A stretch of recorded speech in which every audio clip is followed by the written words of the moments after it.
اللہ کے نبی کی طرف سے وعید ہے ایسے لوگوں کے لیے. یہ صحیح حدیث پاک ہے. پہلے ان کا جملہ سنیے, اس کے اوپر پھر آپ کو حدیث سناتا تو ہوں. ایک بچے والی بھی بات چل رہی ہے جی بتائیے. کہ مجھے بچہ چاہیے, ڈاکٹر نبیہ کا سے بچہ نہیں ہو رہا. اچھا اسے بچہ نہیں چاہیے, اسے اس کی ماں نے تو منع کیا تھا کہ اس سے بچہ ہی نہیں پیدا کرنا, بچہ تو مجھے چاہیے تھا.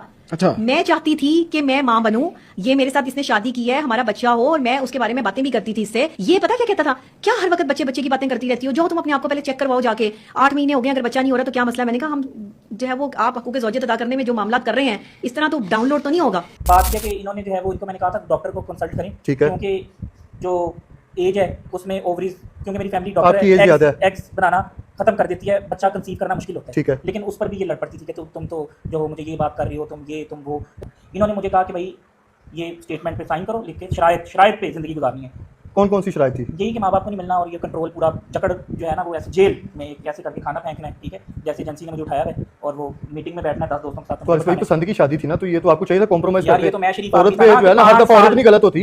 یہ میں شریف آدمی تھا کہ 5 سال ان کے ساتھ چلا, ریلیشن شپ نہیں بناتا تو شاید شادی کا فیصلہ ہی نہ کرتا, مجھے پہلی مینٹل کنڈیشن پتہ چل جاتی. یہ تو میری شرافت ہے. They both are discussing about the private matters. میاں بیوی کے تعلقات کی باتیں یہ سوشل میڈیا پہ آ کے ڈسکس کر رہے ہیں.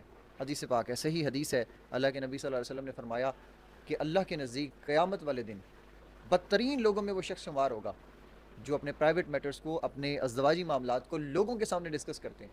آپ کی 100 اختلافات تھے, آپ خلا لے کے طلاق ہو گئی, علیحدہ ہو جاتے, لیکن ایک دوسرے کے معاملات کو بیان کرنا اور سوشل میڈیا پہ بیان کرنا, سوچیں کہ ان لوگوں نے وسڈم کا, ان لوگوں نے شعور کا معاشرے میں پھیلانے کا ٹھیکہ اٹھایا ہوا تھا, اور خود کی حالت یہ ہے.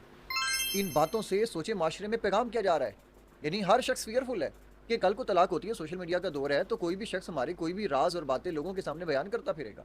یہ یوتھ, یہ معاشرہ جو کہ پہلے ہی سیکولرزم کی طرف کس حد تک جا چکا ہے کہ وہ پہلے ہی افیئرز والے معاملات چلتے ہیں اور نکاح کرنے کی طرف نہیں آتے. اوپر سے یہ سب چیزیں, اس سے معاشرے میں اور ایک فیئر کا ایک ایلیمنٹ پھیلتا ہے, اور لوگ کبھی بھی اس چیزوں کی طرف نہیں آئیں گے. وہ کہیں گے کہ ٹھیک ہے, پھر boy friend girl friend culture عام ہے, جو چلتا ہے وہی ٹھیک ہے, اس میں کم از کم ہماری عزت کی سیکورٹی تو ہو جاتی ہے بقول ان کے.